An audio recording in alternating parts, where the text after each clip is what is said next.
us now, very, very special guest, Green Bay Packers wide receiver DeAndre Thompkins. DeAndre, welcome to Lombardi's Legends podcast. Yeah, man. Like I said, I appreciate everything. Really excited about the interview. Excited to meet you guys. So let's have a good time.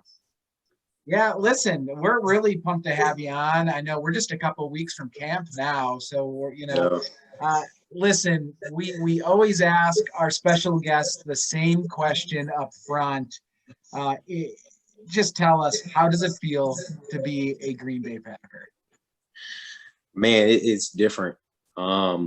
Just to be a part of, something so historic, walking through the halls and seeing all of the trophies and the jerseys of guys that you've always heard of when you were little, and just the stories of things that have happened in that area, in that stadium, and things like that. Just to be in the same area as those people, man, it puts you in a different type of atmosphere mentally, and already, kind of puts that pressure, that good pressure on you to, have that G on the side of your helmet and perform at a really high level.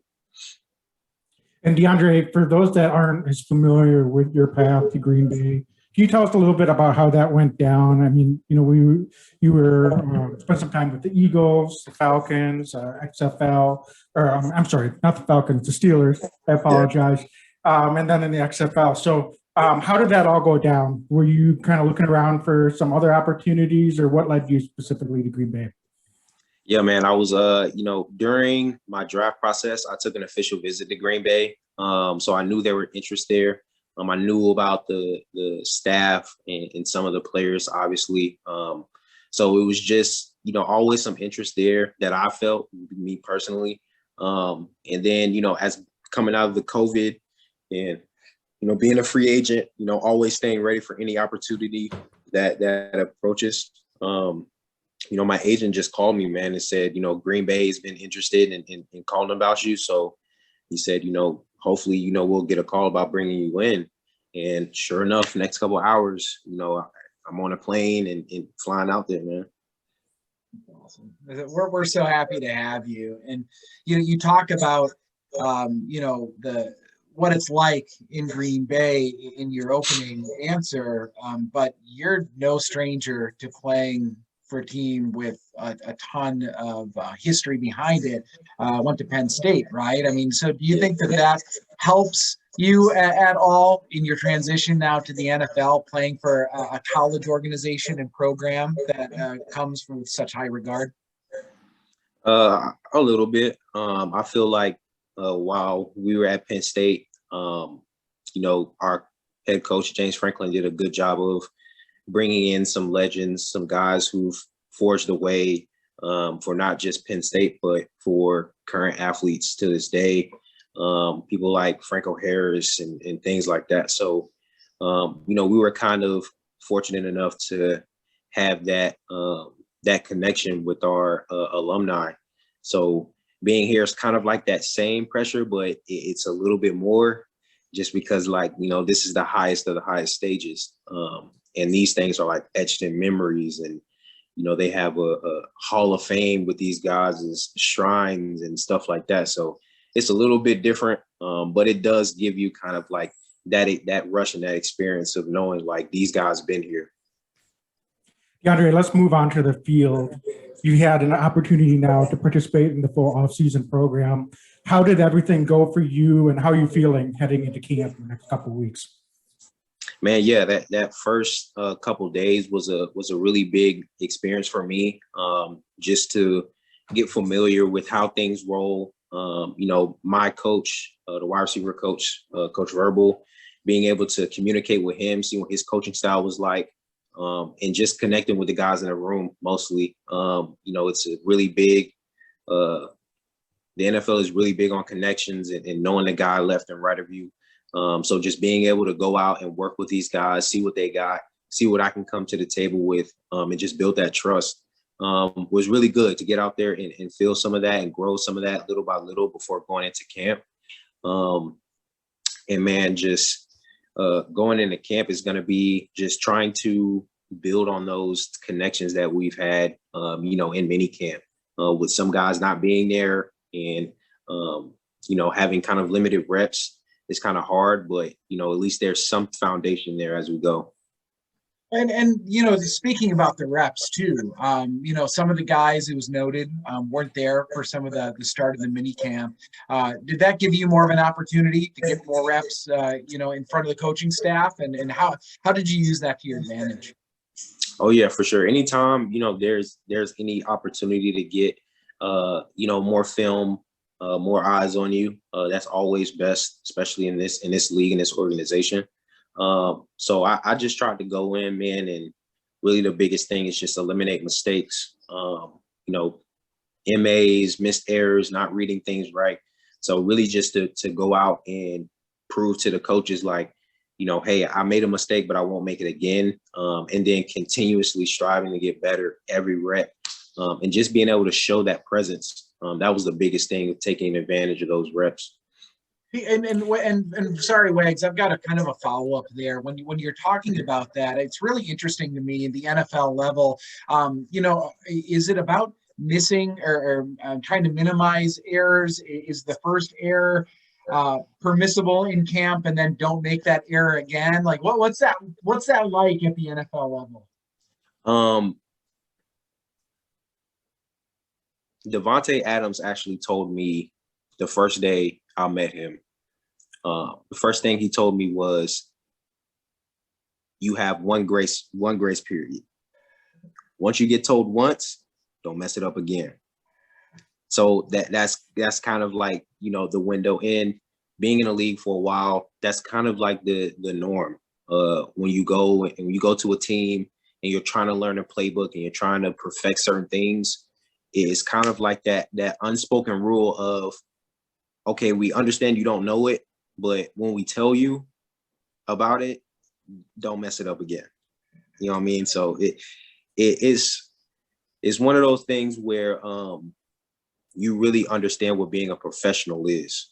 And that's being able to go in and when you make a mistake, dive into what happened, and not just kind of push it to the side and kind of move on. Because once it comes up again, you really don't have no excuse once the coach has already explained to you why. Yeah, and DeAndre, just looking around the wide receiver room, obviously there's a lot of talent. It's going to be like that in any wide receiver room across the NFL. But just some of the guys that have had maybe similar paths to, you know, not exactly the same, but similar to what the path you're trying to take to stick on an NFL roster. Do you feel like that really means something extra, and knowing that if you go out there and perform to the best of your abilities, you've got a real opportunity not only to make the 53, but potentially make an impact out there on Sundays? Yeah, so my biggest thing, and this is something that I've always had to challenge myself once I've gotten to this level, is no matter if there's really an opportunity or not, I always tell myself there's an opportunity, and there's always a way. You know, you never know how or what's going to happen, but always believing that there is a way always pushes you to continue to try your hardest every time you're out there. And then just having that room of guys that kind of have that same mentality, knowing like we all have an opportunity to make it, it kind of just, it all sets you guys up to only push each other further. Because we all know, you know, we all trying to reach the same goal. It's not a secret, you know, nobody's hiding any cards. So when we're out there, you know, we just have fun, man. Like at the end of the day, it's all about having fun and taking advantage of your reps. So we're just out there trying to compete and make the same goals.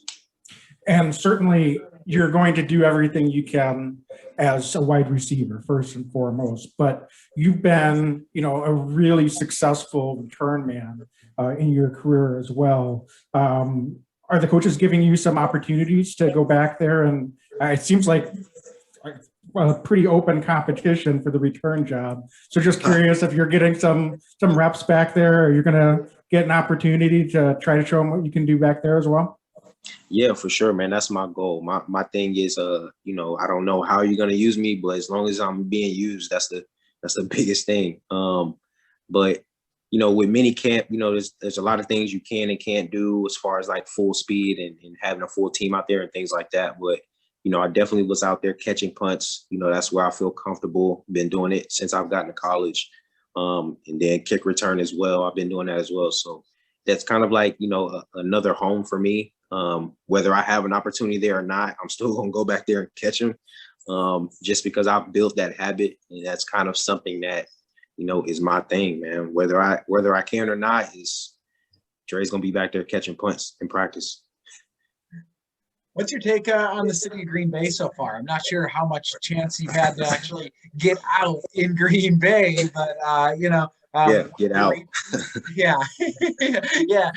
Tell us your thoughts so far. Have you been able to see many of the fans? I know that camp wasn't really open to the fans quite yet.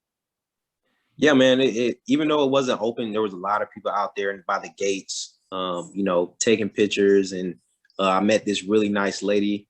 She actually gave me some of the pictures she's taken and said, I'm gonna give you more once we open up camp. Just be ready. So, man, the environment is very unique. That's what I'd say. There's not a lot of places that are like that where, you're not by any metropolitan city. You're not by any big population. It's the odd thing is literally the stadium. Like, that's the odd thing out. You're like, why is this built in the middle of this place? And it's really just like a real towny feel. You can really go anywhere, Walmart, CVS, and, people are just cool. Like, they don't really, hey, I've seen you before on TV, but they're like, cool. Where when you go a lot of other places, you kind of got to watch where you go and things like that. So it's just good to be able to connect with people just genuinely when you're just out doing normal stuff. Like, it's crazy. You can just go down the street and walk down the street and like, it's cool. But yeah, I mean, at the end of the day, it's not really much to do there, which is a good and bad thing. Obviously, good thing is, you rarely going to get in trouble. Bad thing is you're not going to be bored pretty quick. But I mean, it's one of those things you really got to get used to, and you can't really describe it. It's a homey feel, but it's like, it can get boring pretty quick, but there's always stuff to do. Were you surprised going from Lambeau Field to the practice fields that you need to have a crossing guard stopping traffic on the one road? Yeah, I was surprised about, like, we had to actually drive there. Like, I remember I was like in a med room getting some treatment, and one of the guys was like, hey man, did you find like a ride to practice? And I'm like, ride to practice? Like, it's not connected to the stadium? Like, he was like, no, we go across the street. And I'm like, oh, okay, that's different. But yeah, man, it was kind of interesting to see that. Like, it's very different. So DeAndre, I was going to ask you then, outside of the pandemic, and obviously, Green Bay is not the most happening city. We'll be the first to admit that. What are some of the things you're into off the field? Tell us a little bit more about who you are and what some of your hobbies are and what you kind of like to do when you're away from football. That's a good question. Man, I'm really just with whatever, honestly. Like, kind of spontaneous. I don't really, do too much of one thing. I really just like to travel. I like to try new things, like to challenge myself.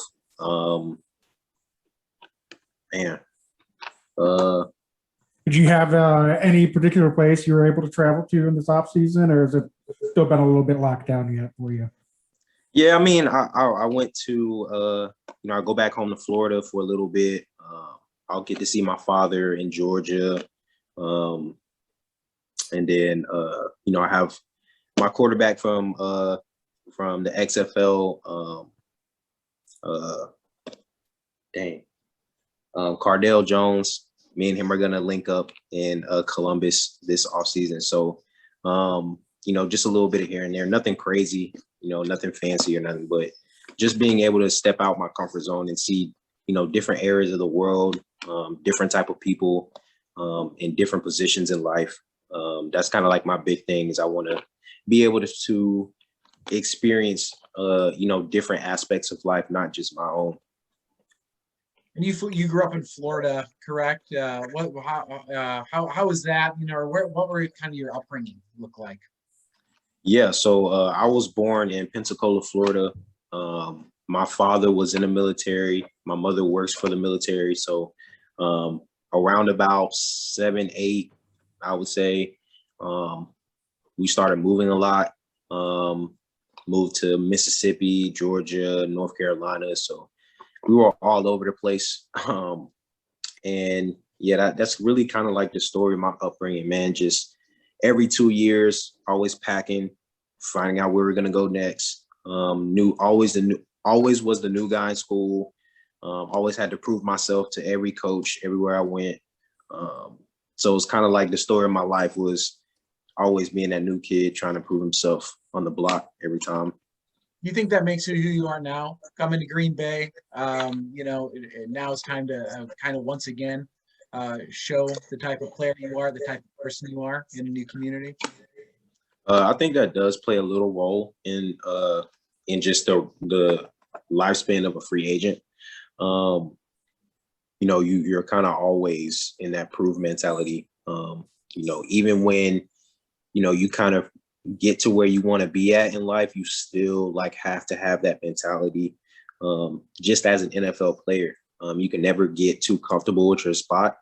And I'm sure every guy you've interviewed probably said that before. So just kind of having that continuous desire to kind of always understand every year you're always that new guy. Like, even if you was the number 1 ranked 99 Madden player, like all of that's cool. But next year is, hey, you're the new kid on the block. What you got? So in some of your previous stops, is there any one thing you've learned in your time in the NFL and the XFL, just post college career that you think could make the difference as you move forward with the Packers here, and that you're going to try to, really use as to make the most of your moment here? Yeah, I would say the biggest thing I've learned while being in the NFL is just having resilience, and not being too hard-headed. That's another thing too. Like, you're gonna make mistakes. You're not gonna be perfect. Every situation is not gonna go the way you want it to, no matter how much you want it to. But at the end of the day, just when you do make a mistake, just keep going. Like, don't let it get to you. Don't let it bother you. Like, literally just, you made a mistake. It's whatever, keep going, like, have fun. That's kind of like the biggest thing I've learned. Just because, with my background and, being a military kid, it was either 100 or 0. And it was like no gray area. So like, understanding that there is that gray area, but you can operate within it, was really tough for me for a while. Just because if it didn't go perfect in my head, I was like, yeah, that was terrible. Mm-hmm. And sometimes you have to understand, hey, like, these dudes get paid millions of dollars to do their job too. So it's like, it's not going to always go your way. So yeah, that's one thing that, if anybody who asks me, whether it's kids, parents, or anything like that, when they ask me like, what's the thing that you learned about the league? That's usually what I go to, is just telling them, man, everything's too short to kind of harp on it at that moment. Just learn from it. It happened. Don't let it happen again, and just keep rolling. And kind of going off of that, we want to be mindful of your time, but is the game as fast at the NFL level as everybody says it is? Is it really that remarkably fast compared to even college football? And not only the physical aspect, but the mental aspect too. So that's like the biggest thing people hear is like the game's faster. Me personally, I don't think it's the speed of the game. Yeah, it does get a little faster. But I think it gets faster because people are a lot more smarter. Mm-hmm. They really, truly understand the game of football and how it works. And not only that, they're understanding how to be more efficient in the things that they do. So I think when they say the game is faster, like when I talk to my friends and things like that, and they're kind of like, because some of them play wide receiver too, and they're like, man, how do I get better? And I'm like, stop working on your 40. Like it has nothing to do with that. It's literally like efficiency. That's all it is. If you always take 4 steps and I always take 3, I always win. It's no matter what happens, I will always win. You can be bigger, faster, stronger than me, but if I take less steps and not spend so much effort doing it, I will always be more efficient than you and I'll always last longer than you. But if you're so grounded on trying to do all of this stuff all the time, that's not the way the league works. Like it doesn't work that way. It's all about being at the right moment, being at the right place at the right time, at the right moment, every time, not sometimes, every time. So that I think the efficiency of the game makes the game a lot faster because it eliminates a lot of mistakes. So guys aren't taking 5 steps. Now they're taking 4. It takes college, a quarterback will go through 3 reads. Here, Aaron Rodgers goes through all 4 of them before the ball is snapped. So it's like, bro, you have to know that kind of stuff. You know what I mean? So also, I think the mental taxation every play is something that's underrated as well. Like every play, like if I tried to explain to my parents how much goes into just one play, and they're like, you do that every play? And I'm like, yes, there's an average of 60 plays that I have to do this whole checklist in my mind every time I break the huddle. And it really opens your eyes up to like, okay, these guys aren't just going out there running fast and hitting stuff. Like they have to actually be smart and like understand what they're doing. Without giving away any secrets, you say you're looking at a lot of stuff. Are you talking about where the defensive backs position, where the linebackers are? Is that kind of what you're looking at, the coverage of the safety, or what's that kind of look like broadly speaking? Yeah, it is. A lot of it depends. Even before the checklist, like you're understanding down and distance, time of the game, what quarter it is, what the points are. Are we down? Are we up? Who's in the game? Like what type of receivers? What the package is? And then obviously in games you have a game plan. So you're going through the game plan, understanding. Okay, we talked about in this area of the field we want to do this and things like that. So even before the play even gets called, you're already going through a checklist in your mind already. And then when you get out of the huddle, that's just more, surroundings. So safeties, coverage, shot clock, looking at the quarterback for checks, understanding who you're blocking, and then trying to figure out, okay, what the tendencies are when they move to a certain way, like what this guy tends to do. And then you'll have your own checklist for the individual guy in front of you. So not only do I have a checklist for their defense and my offense, I have a checklist for the corner that I'm going against. Okay, I know this specific corner on this team likes to do this and he doesn't like this. And I can do this to this guy in this leverage or this or that. So it's a lot. Yeah, it's so fascinating. Yeah. I was going to say too, and then there's like the mental game within the game where they know that their tendencies, so they'll even switch it up. You kind of got to do the same thing. So it just, it's crazy. But also, any given play, not just with Aaron, I mean, he's one of the best ever at it, but pretty much any NFL quarterback, they don't get to that level without being able to, check to their 3rd or 4th option, like you said. So I mean, it's got to be pretty invigorating when you're out on the field, and even if you're the 4th option on a particular play, depending on what the defense gives you, you might be the go-to read. You got to be ready to go, right? There is no plays off, and that's something that Coach LaFleur says all the time. He's like, man, don't ever think you can't get the ball because nobody knows. Like we can have a play design for a specific person for a specific time, and it probably will go to him. So it's like, always being ready. And that also pushes, everybody around. That's something that I've heard from vets say that, when Aaron's in the huddle, man, it'll put different type of pressure on you because you just don't know what's going to happen. So you always have to be in your A game, every time you step on the field with him. So yeah. And when the plays break down, as a wide receiver, we usually, from the TV angle, you're getting kind of that quarterback view. You're not getting the downfield view typically. What do you try to do? And I know, you're going to get specific coaching and it may depend on the play, but what are some things that you're trying to do to, make yourself available to be ready to make a play when your quarterback starts to break out of the pocket? Really, man, that's really built on just the connection that you have with your quarterback.